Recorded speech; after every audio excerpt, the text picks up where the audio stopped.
Hello students, welcome back to my channel. I hope you remember me, your Radharani ma'am, and I am back today with noun clause. Now children, in my previous videos I have already told you what is a clause, right? And I have also told you that there are two types of clauses. What are they? They are main clause and subordinate clause, which is also known as principal clause and subordinate clause, or independent clause and dependent clause. Now children, subordinate clauses are divided into different kinds. Now what are the different kinds of subordinate clauses? There is noun clause, adjective clause, adverb clause, prepositional clause, verb clause. Like this, these are the main 5 clauses. Children, today we are going to deal with noun clause. So before we move on to noun clause, let me remind you, or let us recapitulate together. What is a noun? Children, as you can see, I have written on the board, noun is a name, right? Noun is a name. It can be name of a person, it can be name of a place, it can be name of a thing, it can be name of some feelings, emotions or ideas. Yes children? So I hope noun is clear to you. So what is noun? Noun is a name. It can be a name of a person, name of a place, name of a thing, name of some idea, name of some feelings or some emotions. Right children? Now what is a noun clause? Now let us see. Noun clause performs the function of nouns in a sentence. So what is the work of a noun clause? It performs the function of a noun in a sentence, right? Now let us see how a noun clause performs the function of a noun. Let us see. See children, here are some examples. What is the example? Himachal was boring. So here Himachal is a name of a place. So it is a noun, right? Himachal was boring. Himachal is a name of a place. So it is a noun. Children, in place of noun, we will use a noun clause. Let us see. In place of Himachal, I have used where I went for vacation was boring. Children, in place of Himachal, I have used where I went for vacation. Can you see children? Here noun is just a word, but here in case of noun clause, one word is broken into a group of words, right? And in this group of words, what are the two things that are must in order to be called a clause? It is your subject and verb combination. Let us see. I is the subject, right? And went is the verb. So children, here I have got the subject and verb combination, right? Where I went, and children, noun clause usually begins with a relative pronoun or with a conjunction. So children, here where is a relative pronoun. So see, where I went for vacation was boring, right? Where I went for vacation was boring. So children, here I have used one word. Here I have used noun as only one word. Here I have broken this one word into a group of words. And what is the group of words? Where I went for vacation. In place of Himachal, I have used where I went for vacation, right? Was boring is same. But here you can see, children, how a noun clause acts as a noun. How a noun clause functions as a noun in the sentence. Right, children? Let us move on to the second example. See, Jane can ask me for help. Here Jane is what? Name of a person, meaning Jane is a noun. But in the second sentence, in place of Jane, I have used whoever is confused. In place of Jane, I have used whoever is confused. Jane was just a word. Jane was just one word. So noun is one word, right? Noun is a name of a place, person, animal, thing, anything, right? So here Jane is just one word. But here this one word I have broken into a group of words. I have written whoever is confused can ask me for help. So children, I hope you can understand that what I have done. I have broken this one noun into a group of words, right? And I call this clause. Why I call this clause? Because here I have got a subject and verb combination. Whoever is the subject, is the verb. So here I have got subject verb combination. That is why I am calling it clause. Right, children? So you can see here how noun clause functions as a noun. How noun clause acts as a noun. See, same sentence. Here I have used just one word. Here I have broken that word into a group of words where subject and verb both are present to call it a clause. Here also see, Jane is a noun, but this one word Jane I have broken into a group of words. I have made it whoever is confused. Instead of writing Jane can ask me for help, I have written whoever is confused can ask me for help. Here noun is a word, just one word. And here in case of noun clause, I have broken that word into a group of words where subject and verb is must. Both are present. See, whoever is the subject, is the verb. Here also see, in place of Himachal I have written where I went for vacation was boring. So here I is the subject and went is the verb, right? So here also see, Himachal has been broken into a group of words, and this group of words act as a noun. I hope that how noun clause acts as a noun or functions as a noun is clear to you, right? So now let us move on to the different subordinating conjunctions or the relative pronouns with which a noun clause begins. Children, you can note them down in your copy. See children, a noun clause usually begins with that, if, why, how, what, whatever, when, where, whether, which, whichever, who, whoever, whom, whomever. Children, noun clauses usually begin with these words, right? You can note them down in your copy.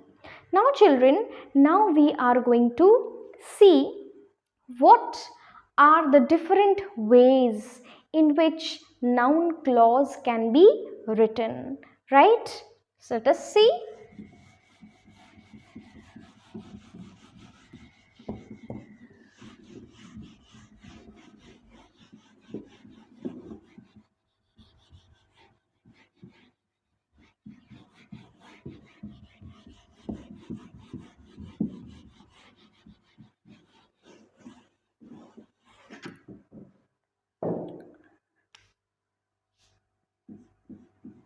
Noun clauses can act as number one. Children, noun clause can act as the subject of a sentence. It can act as a subject of a sentence. Number two, children, noun clause can also act as object of a sentence.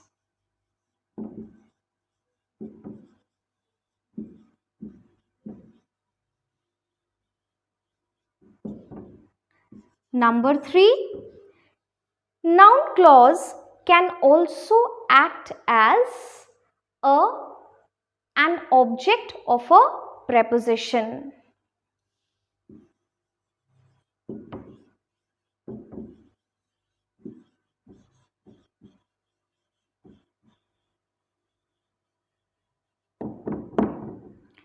Children, noun clause can also act as subject complement.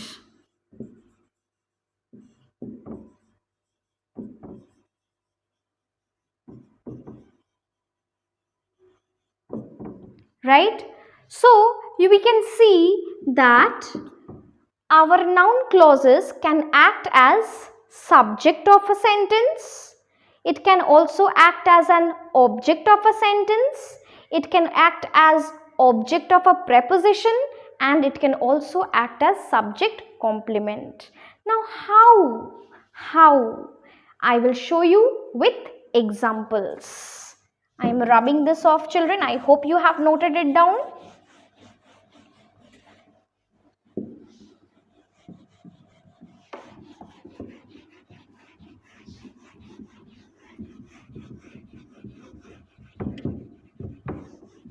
I hope you are understanding, children. I hope that my explanation is helping you to clear your concepts regarding noun clause. Okay. Now, children, we will see how noun clause acts as a subject of a sentence. Noun clause as subject of a sentence. Now, children, subject. Where does the subject appear in a sentence? Subject यानी कि जिसके बारे में हम लोग बात कर रहे हैं या जिस चीज़ के बारे में हम लोग बात कर रहे हैं वही हो गया subject. Children, subject usually verb के पहले आता है, राइट? सब्जेक्ट यूजुअली वर्ब के पहले आता है. So let us right.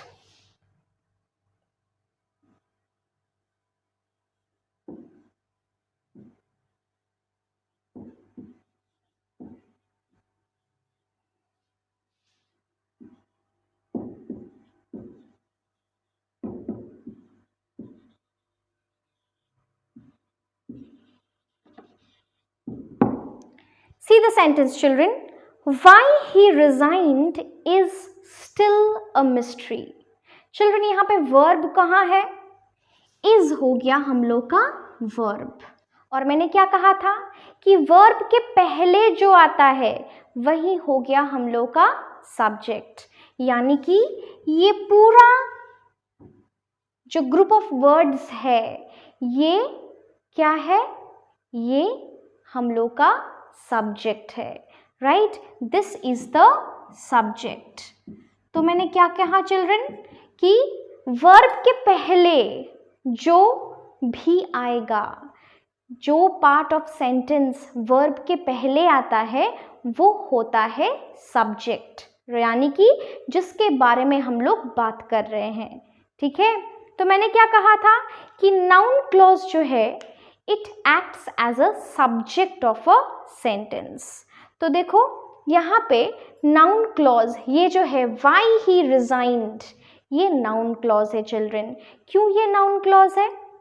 पहले तो ये नाउन क्लॉज है क्योंकि पहले हमको पता करना पड़ेगा कि ये क्लॉज है या नहीं। ठीक है, तो देखो क्लॉज में क्या होना ज़रूरी है?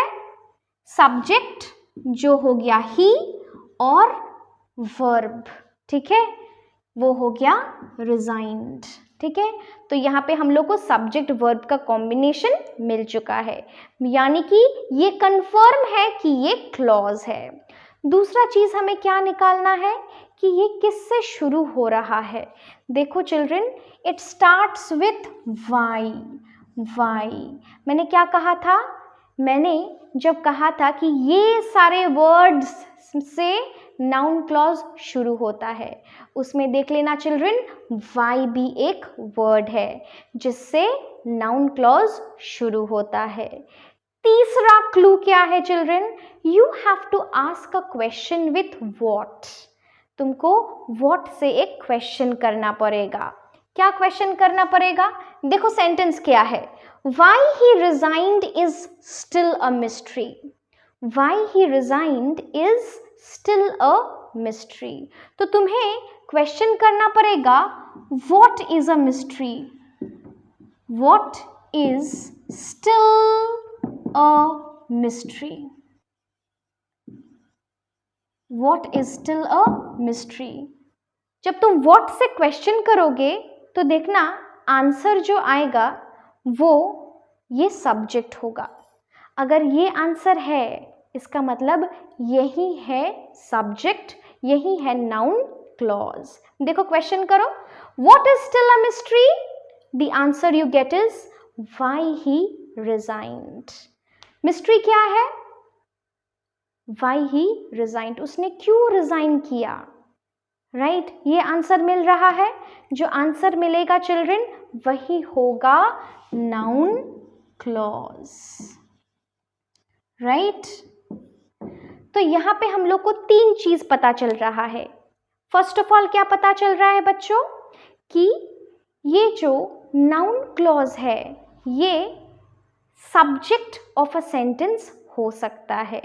सब्जेक्ट ऑफ अ सेंटेंस मतलब ये वर्ब के पहले आ सकता है। देखो बच्चों, is the verb, yes, and ये वर्ब के पहले आ रहा है। जो part of the sentence verb के पहले आता है उसको हम लोग क्या कहते हैं? सब्जेक्ट। सो देखो ये इज हो गया वर्ब, इज के पहले जो पार्ट ऑफ द सेंटेंस आ रहा है व्हाई ही रिजाइन्ड, ये हो गया हम लोग का सब्जेक्ट, राइट। सेकेंड चीज हमें ये देखना है कि ये क्लॉज है या नहीं। क्लॉज होने के लिए क्या दो चीज होना जरूरी है? एक हो गया सब्जेक्ट, एक हो गया verb. He is the subject, resigned is the verb. तीसरा मैंने क्या कहा कि जो नाउन क्लॉज होता है वो हमेशा किसी स्पेसिफिक रिलेटिव प्रोनाउन या सबऑर्डिनेटिंग कंजंक्शन से ही शुरू होता है, जैसे what, that, why, where, when, whoever, whenever, right. तो यहाँ पे देखो इट स्टार्ट्स विथ वाई, ये वाई से शुरू हो रहा है।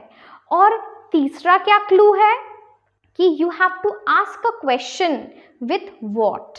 तुमको व्हाट से एक क्वेश्चन पूछना पड़ेगा और देखना पड़ेगा कि आंसर ये सब्जेक्ट आ रहा है या नहीं, ठीक है। अगर आंसर इसका सब्जेक्ट है इसका मतलब यही है नाउन क्लॉज। जैसे अगर हम पूछे, सेंटेंस है why he resigned is still a mystery, answer question क्या पूछेंगे? व्हाट से क्वेश्चन करना है, ठीक है। तो क्वेश्चन करके देखते हैं, what is still a mystery? Answer is why he resigned. मिल रहा है आंसर? आंसर मिल रहा है, मतलब यही है हम लोग का noun clause, right. Now let us Move on to the next example. When he will return. When he will return is uncertain. When he will return is uncertain. Children, पहले हम लोग को क्या करना है? सब्जेक्ट और सब्जेक्ट ढूंढना है, ठीक है। यहाँ पे मैंने क्या कहा था कि वर्ब के पहले जो भी पार्ट ऑफ द सेंटेंस आता है वो होता है हम लोग का सब्जेक्ट। तो ये इज हो गया वर्ब। सेंटेंस क्या है? सेंटेंस है when he will return. When he will return is uncertain, right. तो यहाँ पे वर्ब क्या है? इज। इज के पहले जो भी पोर्शन है सेंटेंस का वो पूरा सब्जेक्ट है, ठीक है।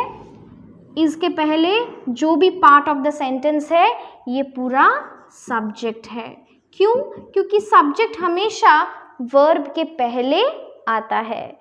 तो ये हो गया हम लोग का वर्ब, और वर्ब के पहले जो भी पार्ट ऑफ द सेंटेंस आता है ये हो गया हम लोग का सब्जेक्ट, राइट। अभी क्या करना है? अभी हम लोग को देखना है कि ये क्लॉज है भी या नहीं, राइट।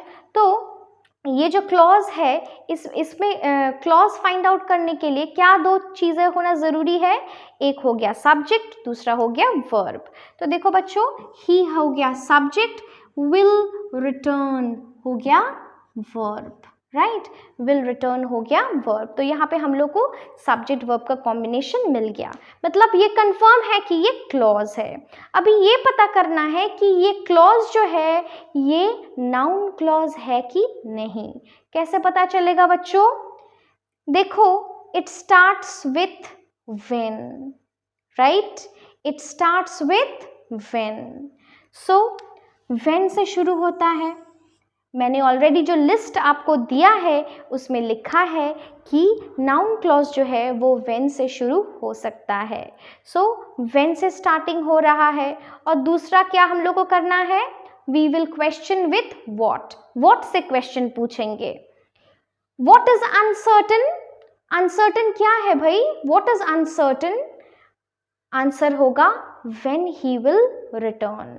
जब हम लोग what से क्वेश्चन पूछेंगे तब हम लोग को आंसर जो है वो सब्जेक्ट मिलेगा। The subject will become the answer of the question. और अगर सब्जेक्ट सच में आंसर निकला मतलब यही हो गया हम लोग का नाउन क्लॉज, राइट।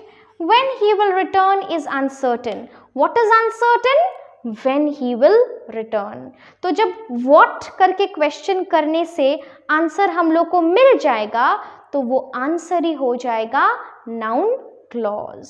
तो यहाँ पर हम लोगों ने क्या देखा कि noun clause is occurring before the verb, means noun clause can occur as a subject of a sentence, okay। noun clause can occur as the subject of a sentence। यानी कि जब noun clause verb के पहले occur करता है तब वो as a subject occur करता है, ठीक है। और वो नाउन क्लॉज है कि नहीं इससे कैसे पता करेंगे हम लोग? पहले देखेंगे कि वो कौन से वर्ड से बिगिन कर रहा है, और दूसरा देखेंगे हम लोग व्हाट से क्वेश्चन करेंगे। We will question with what and the answer that we will get is the subject. And फिर अगर आंसर हम लोग को मिल गया मतलब वो कंफर्म नाउन क्लॉज ही है, right. So here what did we question? What is still a mystery. Answer we got why he resigned. और यहाँ पे हम लोग क्या क्वेश्चन करेंगे? What is uncertain. What is uncertain. तो आंसर हम लोग को क्या मिलेगा? When he will return, right? I hope you have understood what is noun clause, how does it occur as a subject of a sentence. Now we will see how noun clause occurs as the object of a sentence.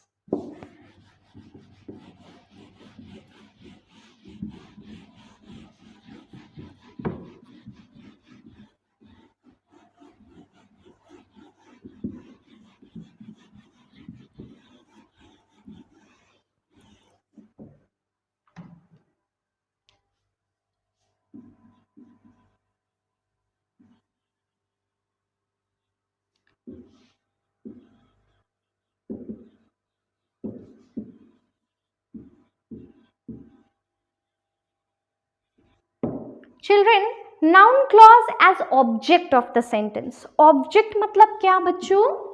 जो verb के बाद अकर करता है वही हो गया सब object, right? So let us see the examples. I think that you will like her. I think that you will like her. बच्चों यहाँ पे वर्ब क्या है?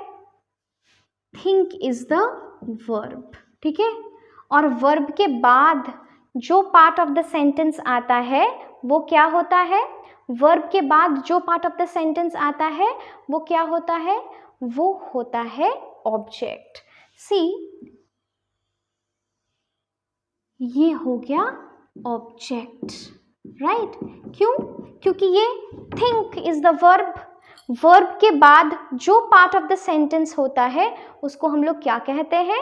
We call it object, right? So object always occurs after the verb, right? Object क्या है?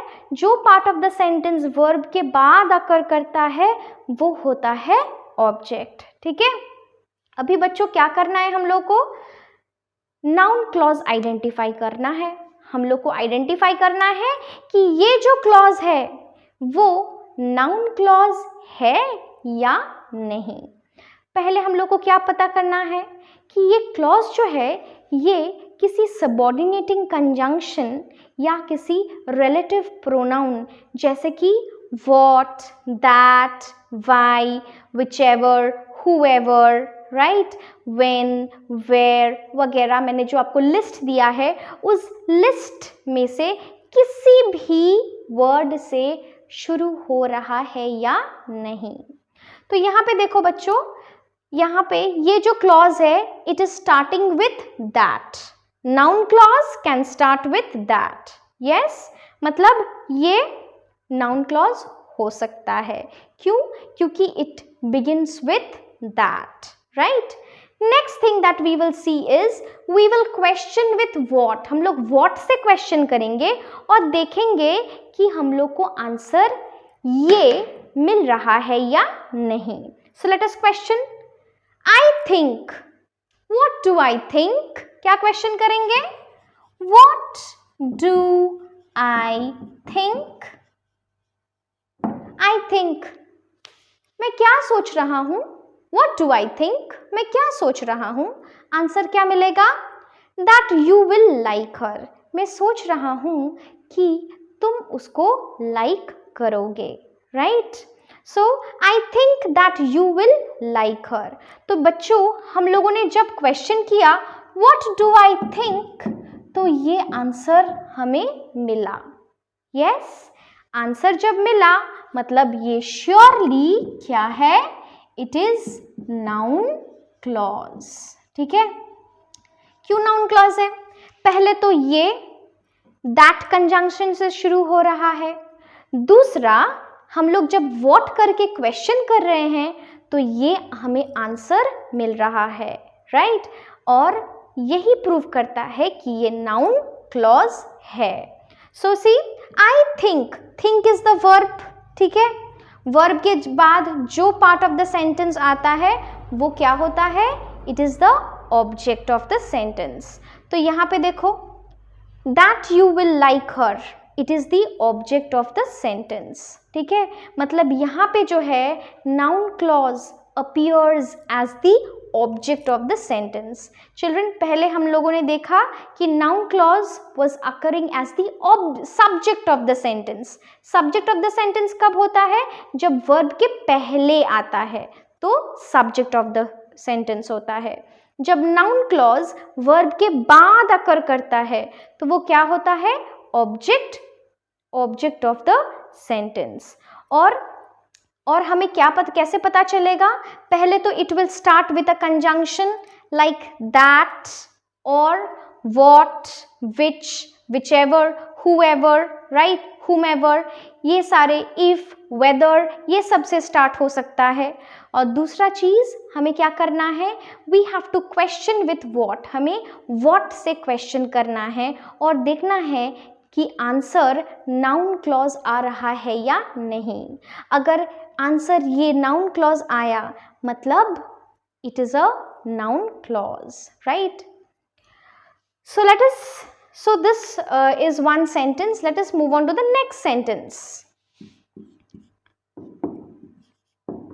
I forgot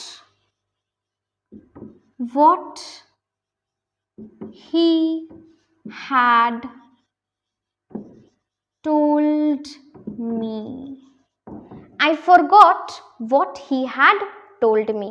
Children, यहाँ पे देखो क्या होता है, I forgot what he had told me. तो ये forgot जो है ये हो गया verb. Forgot क्या हो गया, forgot is the verb. मैंने क्या कहा था कि verb के बाद जो part of the sentence occur करेगा वो होगा object of the sentence. तो verb के बाद कौन सा part of the sentence occur कर रहा है, ये part of the sentence, मतलब ये हो गया हम लोग का ऑब्जेक्ट, राइट। अभी ये देखना है कि ये नाउन क्लॉज है या नहीं। कैसे पता चलेगा कि ये नाउन क्लॉज है या नहीं, पहले क्या करना है, देखना है ये किससे शुरू हो रहा है। देखो बच्चों ये व्हाट से शुरू हो रहा है, right, it is starting with what. देखो उस लिस्ट में देखो वहां पे व्हाट है कि नहीं है, तो ये व्हाट से शुरू हो रहा है, right.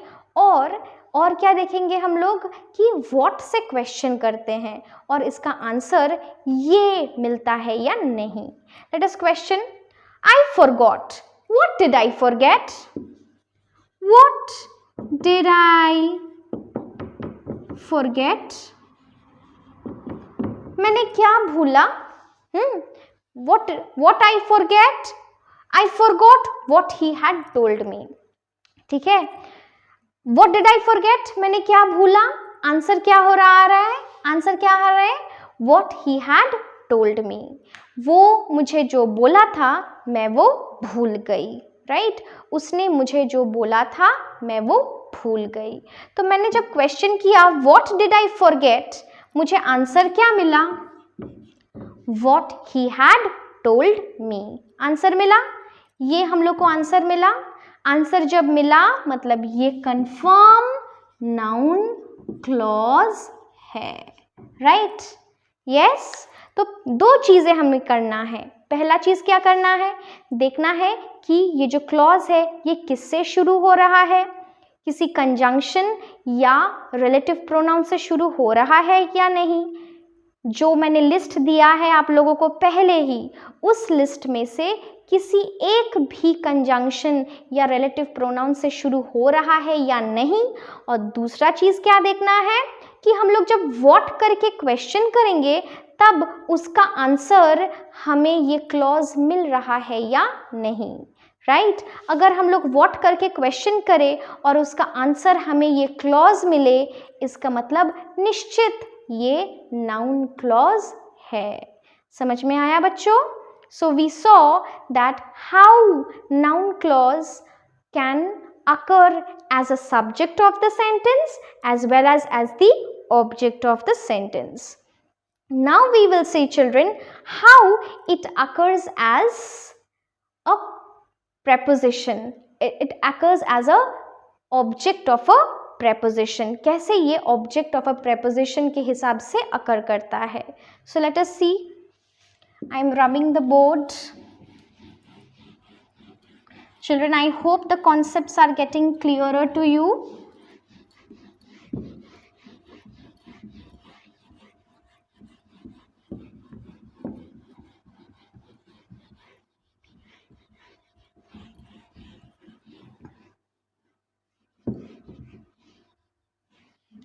Now we will see noun clause as object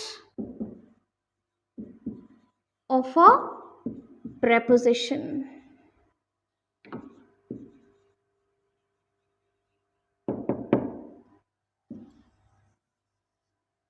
Okay, now let us see one sentence.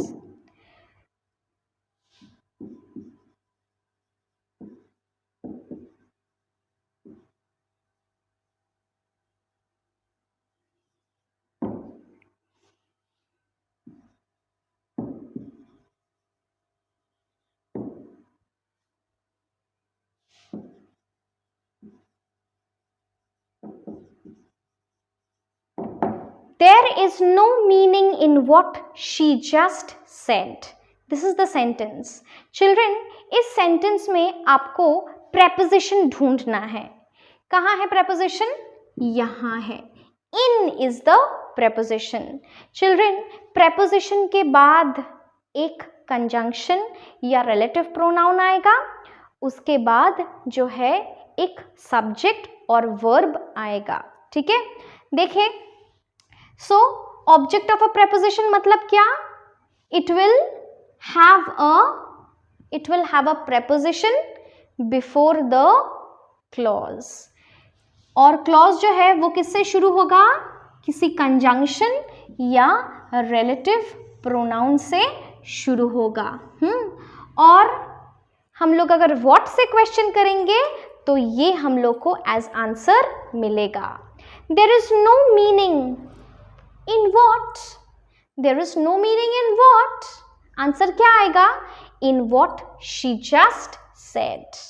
There is no meaning in what? Answer क्या आएगा? What she just said.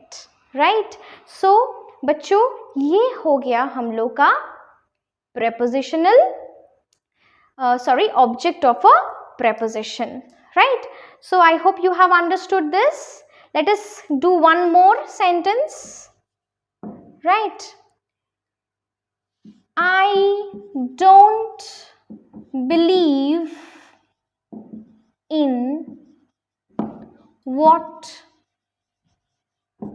he said. I don't believe in what he said. बच्चों, यहाँ पे preposition कहाँ पे है? In is the preposition. ठीक है? और preposition के बाद क्या आएगा? एक conjunction, नहीं तो relative pronoun, जैसे कि यहाँ पे आया है what. ठीक है? और उसके बाद क्या आएगा? subject he, उसके बाद आएगा verb. ठीक है बच्चों? अगर ये आ गया, इसका मतलब ये एक क्या है? noun clause है. और आप कंफर्म होने के लिए क्या कर सकते हो बच्चों? आप what से क्वेश्चन कर सकते हो.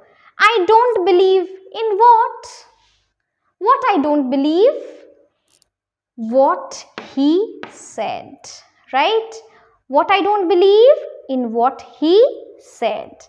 बच्चों, I hope कि आपको समझ में आ रहा है कि ये हो गया आपका object of a preposition. Right? Now let us move on to the next sentence. Now let us move on to another function of the noun clause. Right? Children, noun clause can also occur as subject complement. Noun clause can also occur as subject complement.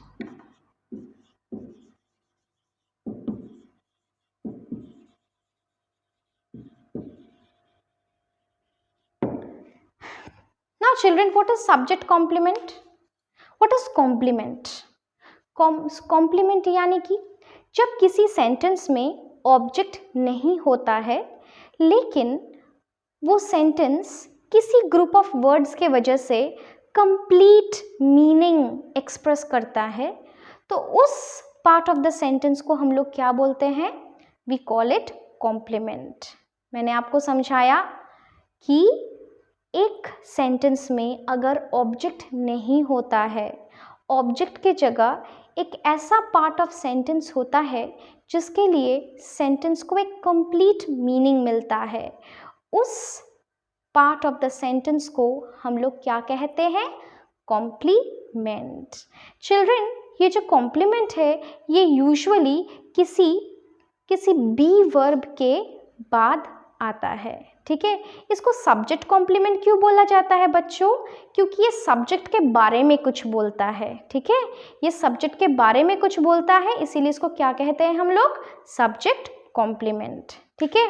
और ये usually किसी B verb के बाद ही आता है. So let us see some examples. Rajesh's problem, Rajesh's problem was that he missed the bus to the city. Right? बच्चों देखो, राजेश's प्रॉब्लम, ये हो गया सब्जेक्ट. राजेश's प्रॉब्लम क्या है? Rajesh's problem is the subject. और मैंने क्या कहा था बच्चों कि सब्जेक्ट कॉम्प्लीमेंट जो है वो सब्जेक्ट के बारे में कुछ बोलता है. तो यहाँ पे सब्जेक्ट के बारे में क्या कहा गया है? सब्जेक्ट के बारे में क्या कहा गया है कि that he missed the bus to the society. Subject क्या है? राजेश का प्रॉब्लम. राजेश का प्रॉब्लम क्या है कि वो अपना बस मिस कर चुका है जो कि सिटी जाने वाला था.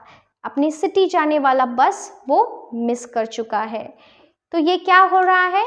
सब्जेक्ट के बारे में कुछ बोला जा रहा है. ठीक है, तो इसको क्या कहते हैं हम लोग? Subject complement. और बच्चों सब्जेक्ट कॉम्प्लीमेंट जो है वो हमेशा किसी बी वर्ब से ही शुरू होता है.